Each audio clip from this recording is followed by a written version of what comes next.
वालेकुम वरहमतुल्लाहि वबरकातुहू।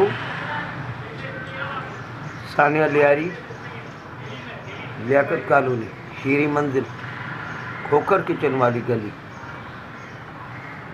मीडिया के लोग भी आए। मैंने हमेशा ये कहा है,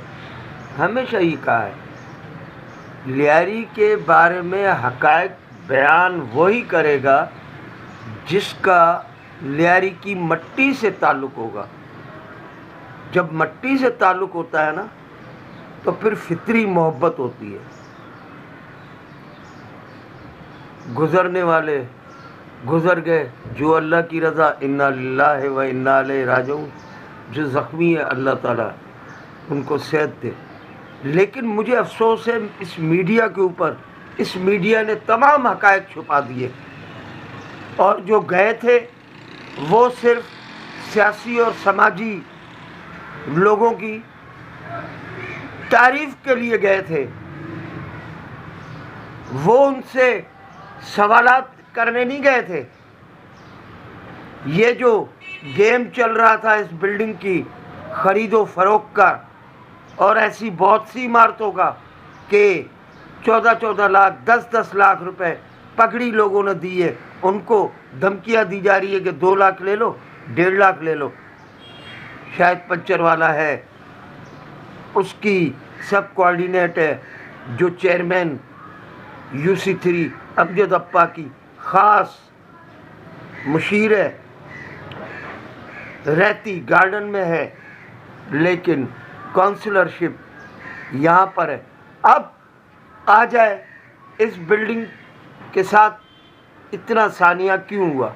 अगर इन मकीनों को उनकी जायज़ रकम दे दी जाती तो वो क्यों न जाते?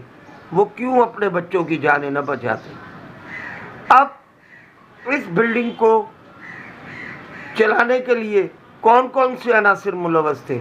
बिल्डर माफिया, 15 बिल्डर माफिया सिर्फ लियाकत कॉलोनी में काम कर रही हैं।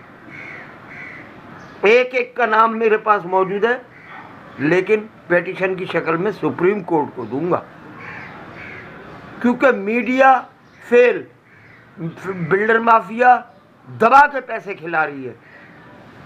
सिंध बिल्डिंग कंट्रोल अथॉरिटी के अफसरान खाने खा के चले जाते हैं, उनके साथ बाज राशि अफसरान भी मुलव्वस हैं। यहाँ के अमी नुमाइंदे, उनके कान भी बंद है, दिमाग भी बंद है, हमदर्दी का कोई अंसर नहीं है। सिर्फ कंपनी की मशहूरी चाहिए, फ़ोटो सेशन चाहिए। मीडिया के जो दोस्त गए, उनके मुंह में ज़बान नहीं थी, सवाल नहीं थे। मालूमात हो तो सवाल हो ना। क्या इनको ये मालूम है कि कराची इलेक्ट्रिक के इस बिल्डिंग पर 3,60,00,000 रुपये वाजिबुल अदा थे? क्या तुम्हें मालूम है कि 3,60,000 रुपये की कुंडे की बिजली इस बिल्डिंग में इस्तेमाल हो रही थी? क्या तुम्हें मालूम है कि यहाँ पर वाटर बोर्ड का मकामी अफसर, ले लो नाम, आज मार देंगे ना, इरफान, वो तो चौकीदार बना हुआ है अफसर होकर इस बिल्डिंग में पानी की फराहमी के लिए। और इस बिल्डिंग के मकीन इंतहाई डीठ, उन्होंने अपने बच्चों का नुकसान खुद करवाया। मैं खुल के कहूँगा, आओ ग्राउंड पे बैठ के बात करो। मैं बताता हूँ बिल्डिंग के साथ हशर क्या हुआ, और दीगर कितनी इमारतें गिरने वाली हैं। अभी एक इमारत 2-4 दिन में खुदा न खास्ता मसमार हो ही जाएगी इसी गली के अंदर, और उसके बाद एक हिस्सा खारदर में है, कागजी बाज़ार में। लेकिन इनको कैंप लगाना है, गाने बजाने। अरे ये जब अपने शोधा कायदीन के शहादत पर इनकी आंखें नम नहीं होती, ये वहाँ नाचते हैं। 2007 तक जितनी भी शहादत की तकरीबात गढ़ी खुदा बख्श में हुई, कभी मोहतरमा बेनज़ीर भुट्टो ने डांस नहीं करवाए।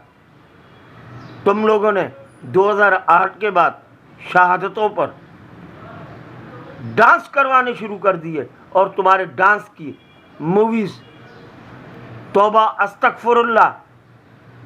बहुत से लोग बहुत दीनी बातें करते हैं पाकिस्तान पीपल्स पार्टी में बैठ के, लेकिन कभी सोचा कि शहादत पर डांस किया जाता है? तो फिर आए, एक कैंप लगाते हैं लियाकत कॉलोनी में, डांस करते हैं इन शहादतों पर। 2008 से 2013 तक जो नौजवान मारे गए पीपल्स पार्टी के नजरियाती कारकुन थे, जिनको नौकरियों के बहाने तुम लोगों ने धोखे दिए, उनको भी पूछना पड़ेगा। नहीं पूछोगे, हिसाब दोगे। देखो, अब भी कहता हूँ, चाहे पीपी हो, चाहे पीटीआई हो, चाहे नून लीग हो, चाहे कोई भी पार्टी हो, सवाल तो बड़ी तेजी से आ जाता है। इनके नुमाइंदों के आशिकान का दलाइल होते नहीं है, सिर्फ बातें होती हैं। तुम हमले करके दिखा देना। अब तुम बहैसियत सियासी कारकुन किसी एक आम आदमी पर, किसी एक आम वोटर पर तुमने हमला किया तो खुदा की कसम पूरा सोशल मीडिया चीखेगा और नचेगा। तो मैं खुदकुशी करने का आज ऐलान करता हूं। मैं पेट्रोल छिड़क के आग लगा दूंगा। आखिर में सिर्फ इतना कहूँगा, खराबी वहाँ पैदा होती है, ये इमाम हुसैन का कौल है, हज़रत अली का कौल है, मेरा नहीं है। खराबियाँ वहाँ बढ़ जाती हैं, माशरती बिगाड़ वहाँ पैदा होता है जहाँ अच्छे लोग बुराइयों पर खामोश हो जाते हैं। वमा अलैना इल्लल बलाग।